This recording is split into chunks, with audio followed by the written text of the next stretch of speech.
Hey guys, what's going on? Yes, I know I'm sorry. I'm not live again, but I'm working on my house still. So it's summertime. I'm trying to get some stuff done, but I'm still trying to get out the most interesting stuff and the best information I can to you about the Bengals. And here's a great article that I found from Jeff Hodson at Bengals.com about how Dax is fitting right in with the Bengals. It says, this is part of his quick hits one. It says, Dax Hill as advertised. There we go to this. It says, it's nice when you have a first round pick that comes in as advertised. It's even nicer for the head coach, Zach Taylor, that when safety Dax Hill takes reps with vets like safety Von Bell and veteran cornerbacks such as Mike Hilton, Chidobe Awuzie, and Eli Apple, it's not all that hard for a rookie to get them to line up. The good news is when you're trying to get Von Bell and Mike Hilton lined up, it doesn't take a lot, Taylor said. After Tuesday's volunteer practice, where the offense faced the defense for the first time this spring in helmets. I was down there. It was awesome. Those guys generally are probably one step ahead of you. So at the moment, he's surprisingly or surrounded by some really, really good veterans who have high level IQs. And that's one of the things that they said about Dax. He's a high level IQ guy himself. And I'm going to take a quote from James Rapine at Locked on Bengals, where he hasn't looked like any of this is too big for him or over his head. Again, I've said this over and over and over on my show. Zach Taylor and Dutoven, I think, do a great job of getting like-minded guys in the building, the right guys into the building. And Dax Hill fits that. Okay, get back to the article. What Hill has done, picking up the defense well enough to get people lined up pretty consistently in 3 weeks plus of work, has drawn praise. I mean, 3 weeks worth of work, and he knows, and like safety, he's got to line you guys up. You know, he's got to know where everybody's supposed to be. He's the quarterback back there for the secondary. I've been really impressed with him. I think the part that may be the most impressive is I've always seen him having these sidebar conversations with some veterans, whether it be Von Bell, Mike, or Chidobe, or some of those guys, Taylor said. That's a quote from Taylor. After taking reps, it's after a drill, whether it's asking him questions or whether them helping him get up to speed. That's what you want to see from the rookies. It is not feel like there's that wall between them and the veterans. Communication-wise, not to be intimidated, they just speak to the character of the veterans that we have on this team, especially the defense. Now, another thing I must say, I heard Mike Hilton, who has not been on my podcast yet, he's been on everybody else's podcast so far. I can't, was it on Lockdown? Who else listening to? I think it might have been here that podcast proud. Anyway, I can't remember. But anyway, Mike Hilton was asked about helping the rookies out. And he said, absolutely, I'm going to help them out. He goes, because that's what the veterans in Pittsburgh, that's where Hilton came from, did for him. So he said, yeah, I'm going to pass it forward. And that's what a lot of these guys are doing. Because I saw or heard another thing, and this from Locked on Bengals, where Ted Karras was literally in the middle of the locker room breaking down his three-point stance with, I think, Jackson Carman, they said, and helping him, you know, showing Jackson how he calls out the plays, calls out the signals, different things like that, which is just helping Jackson Carman get better. These veteran players are, it's not, these rookies are coming in, it's not these veterans are like, oh, you're a rookie, get out of here, we're not going to help you. No, they want to bring them all up to speed, knowing that eventually these guys could possibly take their job. I don't think they're going to take it this year. But they also want them on the same speed because they want to win the Super Bowl this year. And these are the things that, again, I talk about character on this team. I keep reading stuff over and over and over again. And Zach Taylor said this a million times in the first 2 years of his coaching regime. We want to get the right guys in the building.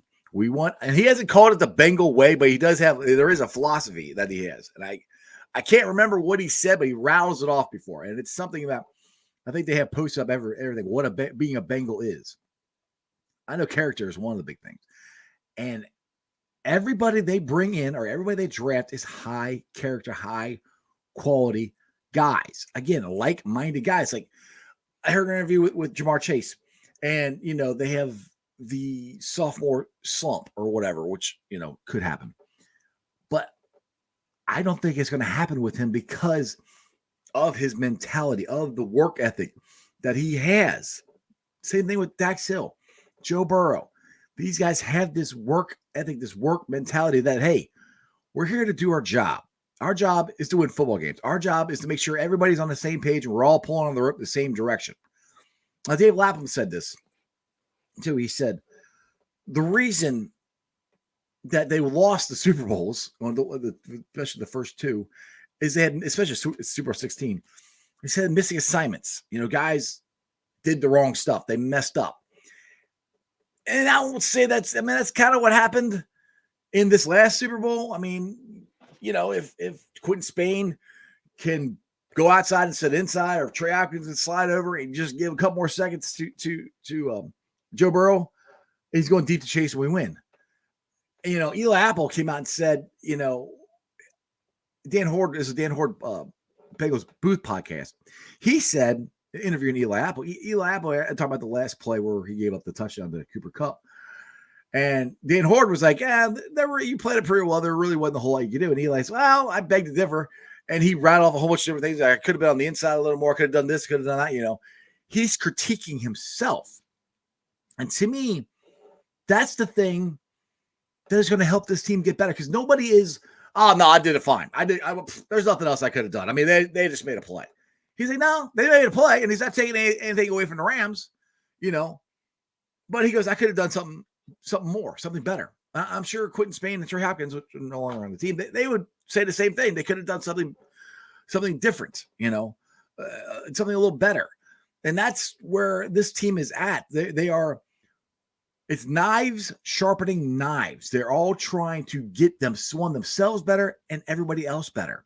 And when you have a guy like Dax Hill, now he's getting first team reps, and he's also stayed out there for the second team, because like I said, we're all assuming Jesse Bates is going to be here for when the season starts. I hope he's going to be here for training camp. But when that happens, I mean, Dax Hill, I think, is going to be ready to start. I'm not saying he's going to start. I mean, Jesse Bates is here. Jesse Bates is going to start. But you have that caliber of guy who could play the corner, could play safety, and you could possibly start him, and that's your number one pick. That's pretty good. That's putting your head down. That's doing the work. That's learning what you're supposed to learn. I mean, Joseph Osai, our interview with him on the Bengals Booth podcast with Dan Horde, where he's talking about, he had that great preseason game. We're all excited about, what the potential of him could be is. And he's still like, I got to make sure that I'm doing the right things, before I worry about improving upon whatever I did last year. He goes, I haven't proved anything yet. I sacked Tom Brady, but that's it. He goes, I didn't do anything else after that. He goes, he wants to, first of all, get healthy, which he said the wrist is fine, the knee's almost there.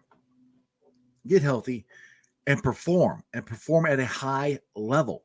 Again, if you listen to the conversations that all the Bengal players have, trust me, I've listened to every interview I can for Bengal players. They're all talking about improving, what they can do to improve to help the team, not help themselves, which you help the team, you are going to help yourselves, but they're talking about helping the team, helping their teammates, help them get better, because they want to get back to the Super Bowl, and they know it's not going to be easy. And the way, it's kind of funny how this schedule is set up. It's kind of like set up a lot like last year, where we have a lot of road games at the beginning of the year, and we're at home a lot at the end. And the end is a gauntlet, kind of like it was last year. So it's setting up a lot similar. It's a harder schedule than it was last year, but it's similar as the way the first half they're on the road, the second half they're at home. So they have something based upon. They know, hey, we're doing this, but it's still gonna be different because there's barely, I think Lap said there's only 2 weeks where they're back-to-back at 1 o'clock. The rest of it's 4:25, 8:25, Thursday night, Sunday night. They're all over the place. So that's another thing Mike Hilton said there. So, if it's going to be a different thing, he goes, well, yeah, but not really. If you put the time in and know what you're doing, obviously get your rest and everything, it'll be fine. You do your job, do what you're supposed to do, and make sure you're straight and everybody else is straight. You're going to be good. And that's, again, I just keep going over. That's the mentality that this team has of just getting themselves and everyone else around them better. It ain't. It's you said called the jackpot effect again, and this is kind of like, okay, well, this is kind of cool. This is kind of how it is when you have that elite quarterback, because you have that elite quarterback that we have. You have a chance to win, and everybody in this city and on that team knows we have a chance to win this thing this year because of number 9. Number 9 changes everything. Jackpot changed everything. But if the teammates, if you don't have the right guys in the building who believe and like-mindedly the same way Joe Burrow is, it's not going to work. And they have a lot of like-minded guys on this team that are all about ball. That's what Ted Carey said. He goes, I like these guys. He goes, they're all about ball. I've heard a lot of them Bengals say that. These guys are all about ball, which means they're all about football, about getting better. And again, I'm going to stop talking. I keep saying the same thing, but they're just trying to get better and trying to get each other better. It's so nice to hear this. Just because, we had that 5-year run and nothing against those guys. Nothing. But it's different.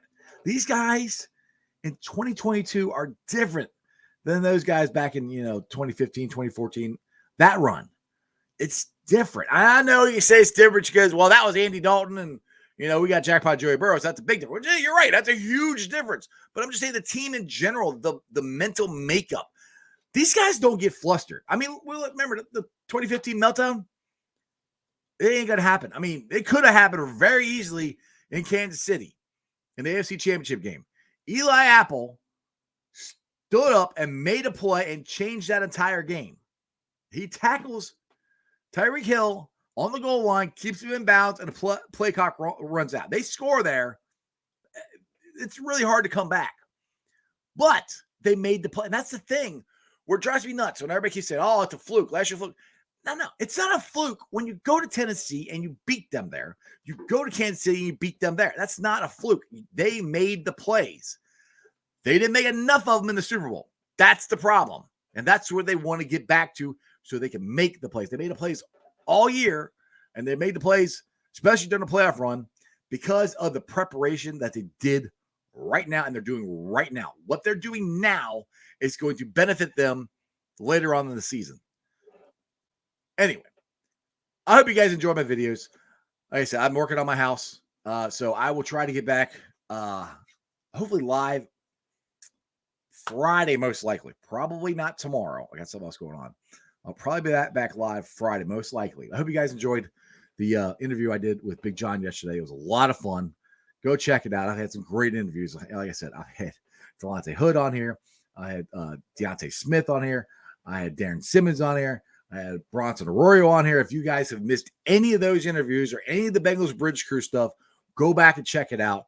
Like I said, I'm working hard for you, trying to give you some entertaining stuff and a lot of up-to-date news on the Bengals as best as I can. But other than that, say it with me, people. That's just sports, baby. See ya!